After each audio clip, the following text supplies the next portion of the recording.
Let's start with the obvious. Syempre, yung collapse ng Celsius Network. Ay, mali. 3 Arrow Capital, Voyager, Luna. Ang dami kasing nag-collapse this 2022. Pumunta na tayo sa most recent, itong FTX. Ang founder nito ay si SBF na tinawag ni Nas Daily na humble billionaire. Pinagkatiwalaan din to ng mga institution, including mga investors like Shark Tank celebrity Kevin O'Leary, pati yung idol ko si Stephen Curry, pinagkatiwalaan din tong FTX, at mga finance YouTuber katulad ni Stephen Graham, na halos sabi nila na close to risk-free itong pag-invest sa FTX. Kaya hindi kita masisisi kung ikaw ay nag-invest dito or naglagay ng funds kasi sila lang naman ang second largest cryptocurrency exchange sa buong mundo. Kung ikaw kumpara mo dito sa bangko natin, either sila ay BPI or BDO, ganong kalaki itong FTX. Pero sa huli, bumagsak pa rin. Kaya lagi natin paalala guys, just risk an amount that you can afford to lose lang. At syempre, huwag mo kalimutan mag-like, share, subscribe. Nag-umpisa ang lahat sa pag-leak ng balance sheet ng Alameda Research. Ito rin ay pagmamay-ari ni SBF. Yung Alameda Research ay isang trading firm. Parang mga hedge fund ba, pero sa cryptocurrency. Napag-alaman dito yung mga collateral, mga assets sila, or sa simple terms guys yung ari-arian nila ay lahat, mostly pala, naka-FTT token, yung native token ng FTX. Ang mali dito, yung mga loans pati liability sila, syempre, naka-currency, or sabihin natin US dollar. So kung ako yung investors ng Alameda Research, medyo mababahala ako Nagpairam ako ng US dollar tapos makikita ko panay FTT token. Subukan nyo kaya, mag-invest kayo sa akin tapos malaman nyo na wala yung pera nyo at ang meron lang ako ay Soral token. Di ba mababahala kayo? Pero hindi. Ang nangyari, tumaas pa nga yung presyo ng mga cryptocurrency nun. 4 days later, sa isang tweet ng kanyang karibal na si CZ, ang may-ari ng Binance, bumagsak ang lahat ng cryptocurrency.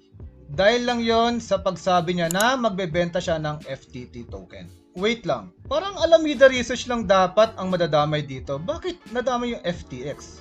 Yun na nga So dapat talaga safe ang funds nyo sa FTX. Pero napag-alaman sa mga recent na findings, investigation, yung mga funds ng customer dito either for trading or investing nawawala na doon sa FTX. Dahil inilipat ni SBF yung mga funds na yon sa Alameda Research at nung bumagsak yung FTT token, alam niyo na yung nangyari. Hindi na maibalik yung mga customer fund. Kaya ayon, nag-halt ng withdrawal itong FTX exchange. Maling-mali yun kasi yung FTX ay isang custodial crypto exchange. Ibig sabihin doon, dapat hindi nila gagalawin yung pera o yung crypto nyo doon sa kanilang platform. Custodial, ibig sabihin tagapag-alaga lang. Para kang may locker room, doon mo nilagay yung mga gamit mo. Hindi nila gagalawin yun. Or bangko, kung saan nandun yung savings nyo na hindi rin gagalawin ng bangko syempre. Pero dahil sa ginawa ni SBF, nag-halt siya ng withdrawal para sa lahat at nag-file ng bankruptcy dahil hindi niya na maibalik yung pera na inilipat niya from FTX to Alameda Research. Ang tanong, anong ginawa doon sa perang yun? Kinamit po yun ng Alameda Research or ni SBF sa pag-invest ng mga bankrupt na company, mga bad investment, pati yung pagtatrade nila ng cryptocurrency na alam niyo naman kung ano nangyari ngayon, tayo ay nasa crypto winter. To make things worse, nahack pa yung FTX.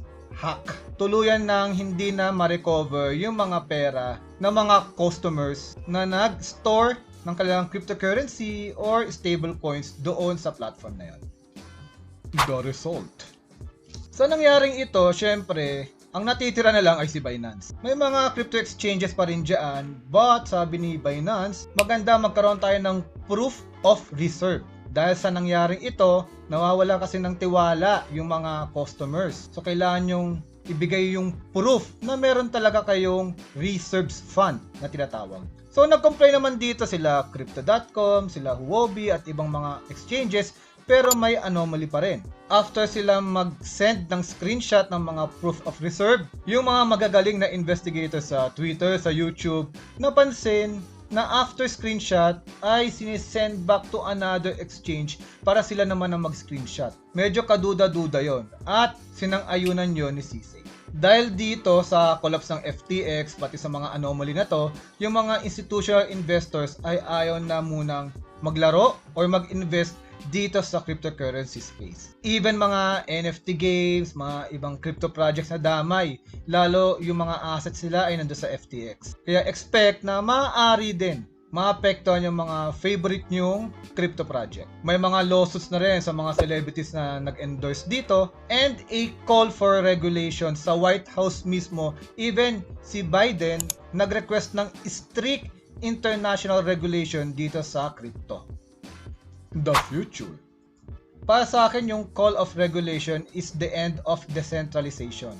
A new era will rise just like yung tech bubble kung saan yung mga scammy internet website nawala at nag-rise itong mga big tech company like Meta, Google na nagbigay sa atin ng social media at iba't ibang technology na nagagamit natin sa ngayon for our convenience.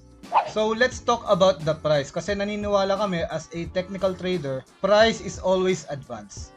May kita nyo dito yung Bitcoin, there is no sign of strength pa para umakyat and even itong mga strong issues like Matic, medyo delikado baka mapunta pa sa downside. Ang binabantayan ko talaga dito si Binance. If ever there's something wrong with this company, may kita agad natin sa chart kaya binabantayan natin siya. Sana mali ako. As a long trend follower trader, mas gusto ko talaga umaakyat yung isa sa mga favorite asset ko in trading, which is crypto. Kaya nasa sideline muna ako, waiting lang yung mga reserves natin for deployment. Unlike si SBF na hindi natin gagayahin syempre. A bad trader, bad risk manager, and a bad businessman. Kaya, chill lang tayo sa ngayon.